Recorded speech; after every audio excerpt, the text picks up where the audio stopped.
Ô fera, nós somos do Vem Diploma e estamos aqui para garantir sua aprovação no ENSEJA, o Exame Nacional de Educação de Jovens e Adultos. Eu sou o Vilmar Victor, professor de História, e estou aqui para trabalhar com você no nosso módulo de Ciências Humanas e suas Tecnologias. Fera, seguinte, o ENSEJA é uma prova organizada pelo INEP, e o INEP trabalha diretamente lá com um modelo canadense chamado de Escala de Ontário, onde não se cobra mais as matérias soltas. Você não vai encontrar na sua prova do ENSEJA uma prova de português, você não vai encontrar uma prova de biologia, você não vai encontrar uma prova de história. Você vai encontrar o conhecimento dividido em áreas. Então, a gente está aqui para te preparar para a prova de ciências humanas. Você também faz prova de linguagens e códigos, faz prova de ciências da natureza e também faz prova de matemática, tá bom? Então, nas ciências humanas, a gente vai estar aqui, apesar do nome História, dialogando com a geografia, a filosofia, a sociologia. Então, quando você abrir o seu caderno de provas, você não vai encontrar o nome História, você não vai encontrar o nome Filosofia e Sociologia, você não vai encontrar o nome Geografia. Você vai encontrar Ciências Humanas, tá? E aí, se eu estou falando de Ciências Humanas, eu posso começar te lembrando que uma das ferramentas do ENSEJA, assim como do Exame Nacional do Ensino Médio, é a interdisciplinaridade. É você dialogar esses conhecimentos. Então, tudo certo? Tamo junto? Vamos pra guerra. Bem, estou aqui com o capítulo 1 da sua prova do ENSEJA, lá no seu sumário da apostila do INEP, ou estudando por onde você estiver estudando, você vai encontrar esse tópico aqui, que é o tópico 1. O ENSEJA trabalha cultura, memória e identidade. Então, fera, antes de tudo, né, o que é que a gente pode trazer como dica importante? Então vamos nessa. Primeiramente, fora Temer. Segundo, a gente pode lembrar que não tem como fazer essa prova sem trabalhar com você a definição desses conceitos. Cultura, memória, identidade, são conceitos das ciências humanas que você precisa definir antes de começar a entender como essa prova funciona, tá bom? Então vamos nessa. Bom, meu fera, quando a gente fala aqui em cultura, eu posso trabalhar com você com várias definições, mas eu gosto dessa, que é a mais simples possível, a mais simples que você possa imaginar. Posso definir de uma maneira bem materialista mesmo com você, que cultura é tudo aquilo que o homem produz. Ponto. Não se pergunta muito. Toda vez que tu encontrar na tua prova o tópico cultura, lembra, tudo que o homem produz, tudo que ele toca, tudo que ele vê, pode e deve informar sobre ele. Professor, então tudo é cultura? Sim. Professor, e aquele funk com aquele batidão, com aquela letra que repete sempre a mesma coisa, sempre sem muito sentido? Cultura. Professor, eu não gosto. É um direito seu. Mas tudo que o homem produz, tudo que ele toca, tudo que ele vê, pode ser definido como cultura. Tá bom? Bom, fera, tem outra definição que eu gosto de usar. Então, fica atento. Eu costumo dizer, como professor, como cientista humano, como historiador, que cultura é tudo aquilo que o homem produz. Já te passei essa. Mas eu também costumo dizer que a cultura é a lente pela qual o homem enxerga o mundo. E aí, se você imaginar que a humanidade enxerga o mundo de várias ópticas diferentes, em vários locais diferentes de observação, eu posso lembrar que é inerente ao homem a diversidade cultural. A diversidade de culturas existentes no globo Terra é uma coisa inerente à existência humana, tá bom? Então segue o baile. Se a cultura é tudo aquilo que o homem produz, eu vou lembrar para você que os bens culturais, eles acabam se transformando em históricos. Vê, por que históricos? Por que a gente pode chamar os bens culturais de históricos? Porque toda vez que você trabalha com o conceito de história, definiria lá o Mark Bloch, do movimento da Escola dos Análises, história, como o estudo da humanidade ao longo do tempo, ela é tudo que o homem produz, assim como o conceito de cultura, eles acabam se tocando. Então, se eu falo que a cultura é histórica, eu posso dizer que ela carrega consigo memória e ela carrega consigo identidade. Ok? E aí, vê, como é que eu posso definir memória? Posso definir aqui com você a memória como a capacidade de lembrar, ou rememorar, ou relembrar o passado.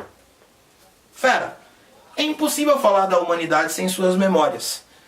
Imagine que se não fossem os escritos que os homens deixam sobre o seu tempo, mas também as fontes orais, audiovisuais, arqueológicas, hoje seria praticamente impossível a humanidade saber de onde ela veio e quais caminhos ela trilhou até chegar até aqui.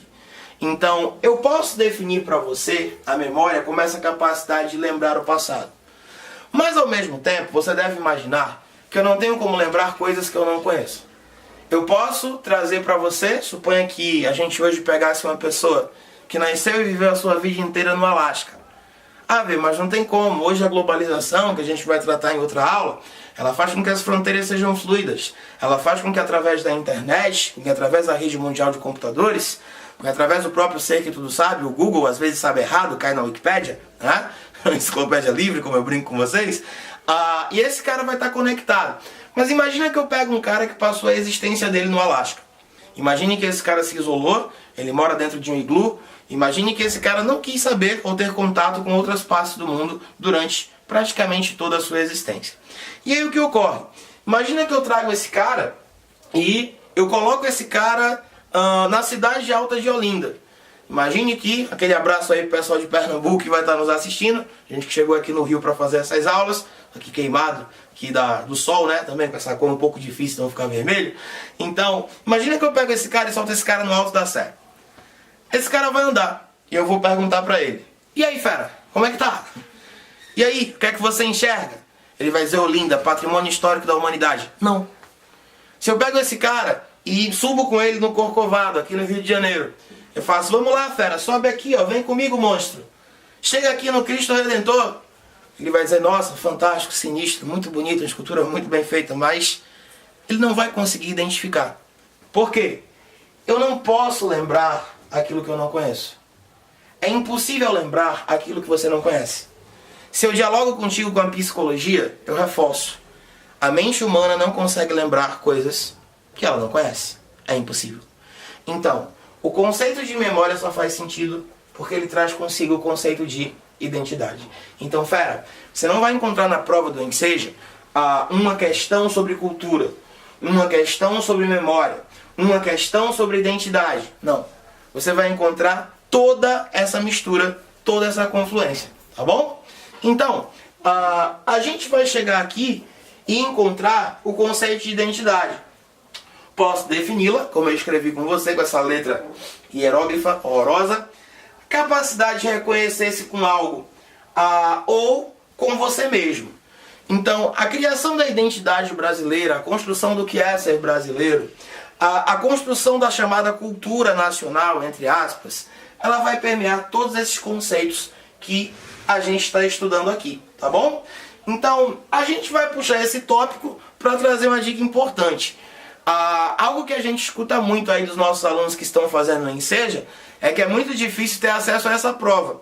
O INEP vai disponibilizar no seu site as apostilas com o conteúdo dos 9 capítulos que você vai fazer, seja no ensino médio ou no ensino fundamental. E aqui no Vem Diploma a gente vai estar aqui com vocês trabalhando todo o programa que serve para as 2 provas, tá? Mas muita gente reclama da gente não conseguir as questões da prova do Enseja. Então o cara faz a prova, mas essa prova não costuma ser divulgada, diferentemente do Exame Nacional do Ensino Médio. Você vai encontrar o acesso às provas do Enem de um modo mais fácil, de um modo mais simples. Você vai encontrar os próprios PPLs, as aplicações para o pessoal que está preso, né? E vai lá realizar o Exame Nacional do Ensino Médio. E não enseja essa dificuldade. Você não vai encontrar por aí na internet as provas do Enseja de bobeira. E aí, o que é que a gente faz? Senta e chora. Não. A gente traz uma notícia boa e importante. Fera, o padrão do Enem é o padrão que o INEP usa no Enseja. A diferença é a adequação do nível de questão. Mas a gente vai trabalhar com aquele mesmo modelozinho. E aí fica uma dica para você. Eu pesquiso Enem, trabalho com Enem há muitos anos. E eu lembraria para você que esse tópico aqui do Enseja, na verdade, puxa um tema que o Enem, por exemplo, utiliza todo ano. Patrimônio histórico-cultural. Eu aposto com você que você vai abrir a sua prova do Enseja e você vai encontrar com isso aqui. Tá bom? Por quê? Quando eu defino o patrimônio histórico ou histórico-cultural, eu trabalho diretamente com cultura, memória e identidade. Então, só para você ter uma ideia, em todas as provas do Enem eu lhe faço um desafio. Dá uma pesquisada lá e procura porque o próprio Enseja utiliza muitas vezes questões modificadas de Enems antigos, tá? A gente pega lá o antigo Enem de 98 até 2008, onde você tem sempre questões de patrimônio histórico. O próprio Cristo Redentor já apareceu na sua prova várias vezes, numa questão muito fácil, inclusive, tá? E a gente vai encontrar lá, de 2009 para cá, esse tema patrimônio histórico que puxa cultura, memória e identidade, estando em quase todos os anos da prova. O último ano que ele não caiu foi justamente 2017, porque 2017 foi um ano louco, né? Se você não sofreu, se você não chorou, se você não amou em 2017, não teve vontade de dar uma voadora em alguém, sinto, você não viveu em 2017, né? Então, a gente chega aqui com a definição de patrimônio histórico. E aí, o que é que eu posso puxar com você? Primeiro, você vai lembrar comigo que toda vez que eu defino algo como patrimônio, eu posso dizer que todo patrimônio pertence a alguém, ok? Toda vez que você diz que algo é patrimônio, isso significa que aquilo pertence a alguém. Se esse patrimônio é chamado de histórico, eu defini com você história como o estudo dos homens no tempo, eu posso dizer que ele pertence a toda a humanidade. Se ele é cultural, é porque ele é produzido pelo próprio homem, ele tem a ver com aquilo que a humanidade produz ao longo de sua existência, tá? E um conceito que vai aparecer importantíssimo aqui na sua prova do Enseja é esse conceito. Provavelmente, a sua questão que fala sobre esse tópico do capítulo 1, ela vai falar sobre o valor da memória. E aí, a gente pode discutir com você o conceito de valor. Toda vez que a gente diz que alguma coisa tem valor, isso significa que ela significa algo para alguém. Ela identifica algo, ela tem um sentimento de identidade, uma noção de memória com alguém. Então, quando você fala em valor, esse valor pode estar destrinchado em duas categorias. Esse valor pode ser, aqui comigo, concreto, mas ele também pode ser um valor simbólico. O que é um valor concreto em tempos de capitalismo? Simples, algo que vale dinheiro, tá? E se eu falo em valor simbólico, eu estou falando num valor que vai além do valor concreto. Estou falando no valor que não pode ser pago em dinheiro, em grana.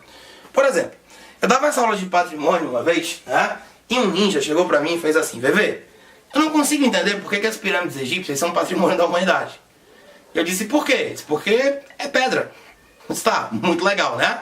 Mas toda vez que você olha para aquelas pirâmides, você consegue lembrar de como o Egito foi uma civilização ostentosa e grandiosa no passado. Então, esse valor simbólico, ele é um valor que vai muito além do dinheiro. Se eu fosse vender o Partenon na Grécia, se eu fosse vender as pirâmides egípcias, provavelmente, pelo seu material, eles não valeriam concretamente. Mas o valor simbólico, com certeza, existe. É impossível você não se identificar com coisas que rememoram um passado com o qual você se identifica. Então, fera, imagina que você pega aquele cara que diz: não, sou brasileiro, mas não gosto do Brasil, preciso morar fora do Brasil, eu preciso ir pra fora, o Brasil não presta. Esse é um discurso muito legal, né? A classe média brasileira que faliu esse país, a classe alta na verdade, e hoje ela mora em Miami. Mas então, imagine que você pega um cara e esse cara vai morar longe do nosso continente. Manda ele lá pro outro lado, manda ele lá pra onde você quiser. E eu garanto que se ele passar 10, 15, 20 anos lá fora, quando ele chegar aqui, mesmo sem querer, o sentimento dele de identidade será aflorado. Se você está lá no Recife, o pessoal do Recife vai estar assistindo nossas aulas aí também. Quando você estiver chegando ali no Cais de Santa Rita, nas mediações do Cais de Santa Rita, você vai respirar fundo, vai respirar forte. 10 anos fora do Recife, vai dizer: nossa, que cheiro de urina, né? Urina colonial, né? O recifense que urinava no Recife antigo, muito antes da ocupação holandesa. Você vai olhar pela janela do ônibus e você vai dizer: nossa, quantos trombadinhas, né? Eles se multiplicam muito rapidamente, é um fenômeno que nem a biologia explica. Mitose, talvez, né? Então, você vai chegar ali na praia de Boa Viagem, né? Vai começar a olhar para a água, vai ver aqueles tubarões maravilhosos, né? E você vai dizer: isso é Recife, isso é Pernambuco, isso é Brasil. Sentimento de identidade. Então, fera, quando a gente fala em valor simbólico, é um valor que o dinheiro não pode comprar. Imagina lá, filho, aquela sua cueca horrorosa, verde-limão com bolinhas roxas, que você tinha desde a 6ª série. E a sua mãe quis rasgar, quis tocar fogo naquela miséria, mas você disse: não, mãe, essa é a minha cueca da sorte, ela tem muito valor para mim. Então, quando você trata de patrimônio histórico, você trata de um valor principalmente simbólico, ok? Sendo assim, fera, cabe aqui uma divisão que com certeza a prova do Enseja vai usar. O Enem trabalha com isso todos os anos, o Enseja também deve trabalhar. A gente está lá apostando com você que é o mesmo modelo de prova. A diferença é o objetivo. Um é o Exame Nacional do Ensino Médio, ele vai ser muito usado como forma de ingresso no ensino superior. Ele foi usado até o ano de 2016 também para obtenção do diploma de ensino médio. Se você tira lá uma nota razoável no Enem, você conseguir esse diploma. E o Enseja hoje praticamente faz sozinho essa função. Então, a gente vai começar a encontrar aqui com você justamente um estilo de prova muito parecido com a prova do Enem, cara. Muito parecido com o estilo do Exame Nacional do Ensino Médio. Aquilo é um modelo, aquilo não é à toa, você vai encontrar. Então, fera, o Enem vai sempre dividir, o INEP, quando faz suas provas, divide o patrimônio em duas categorias. Eu tenho aqui com você o patrimônio material e eu tenho o patrimônio imaterial. Vê o que é que significa? Fera, se você desconstruir comigo, você entende na hora feito caldo de cana. Você entende na hora feito que suco de morango, refresco de morango, aquela bebida ótima da sua infância, né? Você tomava lá aquele copo de água com tinta, comia 3 biscoitos, se sentia alimentado por 5 meses, né? Aquilo inchava, que era uma beleza, né? Então, fera, quando eu falo em patrimônio material, é aquele que é matéria, palpável, eu posso ver, eu posso tocar, ok?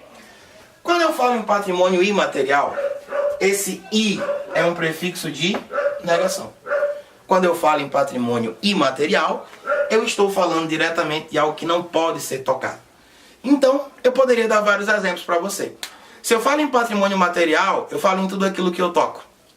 Lugares, elementos paisagísticos, poderia citar conjuntos arquitetônicos, sítios arqueológicos, Cidade Alta de Olinda, o Pelourinho em Salvador, na Bahia, como falam os baianos, aquele sotaque belíssimo, né? O Cristo Redentor no Rio de Janeiro, a Estátua da Liberdade nos Estados Unidos, todos esses se encaixam no que eu chamo de patrimônio material. Se eu falo em patrimônio imaterial, eu posso trazer para você aquele que não é matéria, aquele que não se toca, ok? E aí eu posso usar vários exemplos que vão desde o folclore, festas, danças. Poderia citar para você, por exemplo, o frevo. O frevo é tombado, catalogado pela Unesco em 2012 como um patrimônio imaterial de toda a humanidade, ok? Então hoje o conceito de monumento ele vai muito além daquilo que é matéria. Você fala monumento, vamos brincar um pouco de psicologia. O que é que o seu subconsciente projeta? Provavelmente uma estátua. Muitos de vocês pensaram sem querer, o subconsciente projetou o Cristo Redentor. Outros lembraram da Estátua da Liberdade. Se eu falo patrimônio natural, você vai lembrar de coisas que existiam e não foram construídas pelo homem, mas também são patrimônio. Grand Canyon nos Estados Unidos, Cataratas do Iguaçu, lá no sul do Brasil. Mas, se eu falo em patrimônio material, o frevo pode ser lembrado muito facilmente, tá bom? Vai haver essa identidade, esse sentimento de identificação. Então, continuando, fera, seguindo o baile, a gente pode lembrar aqui dos órgãos competentes, que o Enem sempre vai destacar. Mas antes de falar sobre esses órgãos competentes, vamos lá para uma dica importante. Exame Nacional do Ensino Médio em 2007. Questão que tem a cara do Enseja, ela pode ser copiada a qualquer momento, hein? Vê, mas o Enseja é uma prova inédita, não pode ter questões copiadas. Bom, você sabe que o INEP copia dele mesmo, ele vai lá, muda uma coisa ou outra e põe na prova. Então, o que acontece? Você abre lá o Enem 2007, tem uma questão muito fácil, caramelzinho na chupeta, muito fácil, muito. Onde estavam imagens. O Enem estava ajudando lá você, o Enseja pode ajudar também, por que não? Tá? E essas imagens davam conta de patrimônios históricos da humanidade. E ele pedia, marque abaixo aquele que representa um patrimônio imaterial. E lá estava o Cristo Redentor, a Esfinge de Tebas, no Egito. Lá você encontrava patrimônios naturais também. E a resposta estava na letra C, de sogra. Ou sogra é com S, né? Cobra é com C, que eu sempre me confundo, tá? Que trazia diretamente lá para você uma festa muito famosa, que é a festa do Bumba Meu Boi. Festas, tradições, artes do saber e do fazer. A própria capoeira também é um patrimônio material, representadas lá na sua prova. Eu resolvi essa questão uma vez e um ninja fez: discordo do INEP, acho que tá errado. Eu disse: por que, ninja? Gênio, vai lá, faz teu nome, por que tá errado? Ele falou: porque eu já fui na festa do boi, lá no norte do Brasil. Eu disse: sim, beleza. E por que ela é um patrimônio material e não imaterial? Eu disse: professor, eu juro, porque se você for lá na festa você vai ver. Você pode tocar no boi, você pode pegar no rabo do boi, você pode segurar o chifre dele, inclusive. Então ele é material. Eu disse: olha, ninja, mas se o cara que faz o boi morrer, a festa não vai deixar de existir. Então, obviamente, imagine que todas as tradições que são passadas de uma maneira menos concreta, de uma maneira mais simbólica, são patrimônios imateriais da humanidade, tá bom? Bom, meu filho, quem é que tem a responsabilidade legal e jurídica sobre tudo isso? Aqui estão dois órgãos competentes importantes: Unesco e IFAM. Órgão internacional, tá lá a Unesco, a União das Nações Unidas para Saúde, Cultura e tudo, né? A Unesco se mete em tudo, até no Criança Esperança. E a gente vai ter aqui no Brasil o IFAM, com PH, que na verdade deveria se chamar IPAM, já que ele é o Instituto do Patrimônio Histórico e Artístico Nacional. Fera, deixa uma dica, né? Estamos no Rio de Janeiro, capital do nosso país durante muitos anos, e eu posso lembrar para você que o IFAM, na verdade, tinha outro nome. Isso já foi questão do Enem, então o Enseja pode muito bem trazer algo do tipo. E aqui eu vou destacar que o IFAM foi criado durante o governo Vargas. Getúlio Vargas, o presidente que por mais tempo governou o Brasil. A ver, Dom Pedro II, imperador, quase 50 anos de governo. Mas como presidente, Getúlio Vargas é o presidente que por mais tempo governa esse país maravilhoso, né? Onde as coisas acontecem ao contrário. Onde a banana come o macaco, o poste mija no cachorro. Esse país lindo, fantástico, incrível, né? Então, no Estado Novo, que é uma microditadura, não esqueça, Getúlio aplica um golpe nele mesmo para continuar no poder. Já estava de 30 a 37, vai de 37 a 45 com o fim da Segunda Guerra Mundial. Getúlio Vargas cria o CIFAM. CIFAM significa Serviço do Patrimônio Histórico e Artístico Nacional. Perceba que o sobrenome é o mesmo. Eu só mudo de serviço para instituto. Vê, o IFAM então, a Unesco, elas têm quais funções? As funções de restaurar, preservar, proteger e também tombar o patrimônio histórico. Poxa, vê, mas eu assisto muito youtuber, né? A minha ideia é estudar pelo YouTube. Disseram que o YouTube tem tudo, então cuidado. Se você estudou pelo YouTube, você pode ter dificuldades com o conceito de tombamento, né? Tem um pessoal na internet aí que posta umas coisas, né? Se é pra tombar, tombei, né? Tem um pessoal que acredita que tombar significa derrubar. Se eu tô no dicionário patrimonial trabalhando cultura, memória e identidade, filho, tombar significa registrar, catalogar, oficializar juridicamente um bem como patrimônio, seja ele nacional ou da humanidade. Ok? Por que o tombamento é importante? Sem o tombamento não existe a proteção, não existe a preservação, não existe o restauro do patrimônio histórico. Ok? Vê, por que é importante preservar esse patrimônio após tombado? Muitas vezes ele precisa ser protegido, preservado, para que não seja vítima das ações de vândalos, que querem pichar o patrimônio, quebrar o patrimônio, enfim, estragar o patrimônio, né? A gente poderia citar vários casos. A gente está aqui no Brasil, mas a gente poderia citar vários casos interessantes. Vamos lá, monstro, vem comigo. Tô indo com você para um local chamado Oriente Médio, Pacífico, super tranquilo, né? Então, lá no Oriente Médio, berço de várias aberrações, como o Estado Islâmico, por exemplo, e outras facetas do terrorismo, talvez você não imagine o que eu vou citar. Vamos brincar de psicologia. Eu falo com você Afeganistão. O que é que o seu subconsciente projeta? Provavelmente homem-bomba, explosão, gente morta, terrorismo, né? E se eu dissesse que há cerca de 1.500 anos atrás, o atual Afeganistão, abarcava uma civilização budista? Sério, velho? O Afeganistão era um local budista? Sim. Pois é. O que acontece é que quando o Islã cresceu, principalmente durante a Idade Média, se expandiu depois, posteriormente, com o surgimento do fundamentalismo e extremismo muçulmano, é bom lembrar que nem todo árabe é extremista e nem todo árabe é muçulmano, não generalize, surgiram grupos que resolveram acabar com qualquer memória do Afeganistão antes de Maomé. E aí o que aconteceu? Um grupo radical, lá em 2001, mesmo ano do atentado ao outro, etc., pegou um monte de dinamite, Lá estava, no Afeganistão, a maior estátua de Buda gigante do mundo. Lá estava uma estátua de Buda a muitos metros de altura, 53 metros de altura, esculpidos em pedra. Rapaz, toda vez que eu leio isso, eu fico pensando, rapaz, parabéns, né? O cara esculpiu um Buda gigante em 53 metros de pedra, ele é um gênio, né? É mais fácil cagar um aipim, né? É difícil, né? Puxado.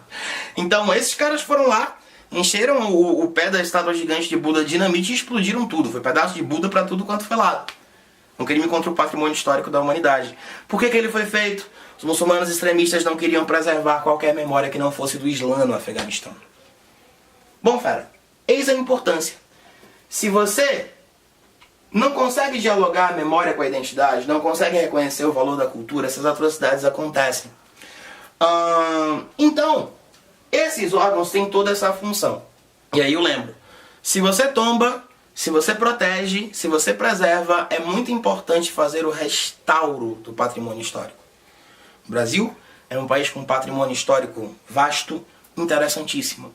Mas no Enem de 2007 tinha uma questão que relacionava o patrimônio com o turismo, que é uma coisa que com certeza deve aparecer.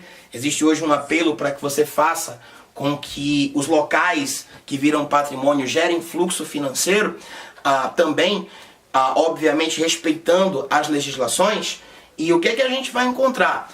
Você vai encontrar nessa questão que o Brasil estava fora, há 10, 11 anos atrás, do top 10 dos destinos de turistas no mundo inteiro. Nossa, cara, mas o Brasil tá fora, o Brasil tem um patrimônio tão vasto, cara. Você falou de Recife, de Olinda, do Rio de Janeiro, você poderia falar do Rio Grande do Sul, poderia falar do norte do Brasil, falamos do norte do Brasil, falar do boi bombada, do Bumba Meu Boi. Mas enfim, porque o Brasil tava fora. A resposta dizia lá, o Brasil não acompanha o seu patrimônio em termos de estrutura e acessibilidade. Não adianta ter um patrimônio incrível se você não possibilitar o acesso das populações a ele. Você já foi ao Cristo Redentor no Rio de Janeiro? É caro, né? Se você já resolver subir a pé o Corcovado, você não vai conseguir chegar lá em cima. Então, não adianta preservar e proteger o patrimônio, é preciso garantir o acesso das populações. E como um dos tópicos do Enseja é cidadania, a gente já está puxando o link aí para mais uma aula aqui no nosso canal, e com certeza você vai estar junto, vai estar ligado aí, né? Então, fera, uma vez eu estava dando essa aula, né, falando que o restauro é importante. Lá no Recife a gente tem vários casos de igrejas que quase desabaram, igrejas barrocas. O próprio IFAM muitas vezes é burocrático. Eu poderia lembrar da Matriz de Santo Antônio, um dossiê que foi enviado em 2006 para o restauro da igreja, e o restauro começou 9 anos depois. Muitas licitações depois, né?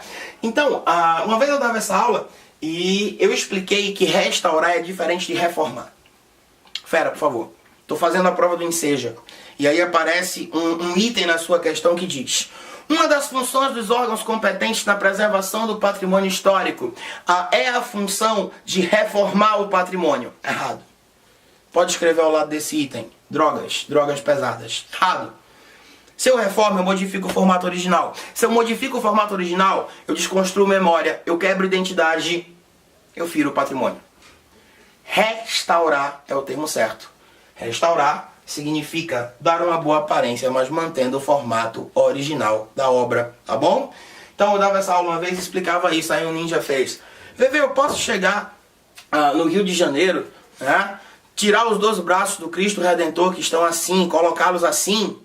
Não, ficaria divertidíssimo, mas obviamente eu não posso reformar o Cristo, eu tenho que restaurá-lo caso haja a necessidade, tá bom? Bom, meu fera, então é isso. Essa foi a nossa aula 1, capítulo 1 da sua prova do Enseja. Fique ligado no nosso canal, temos mais 9 aulas de Ciências Humanas e suas tecnologias para o Enseja. Vem diploma, História com VV. Valeu!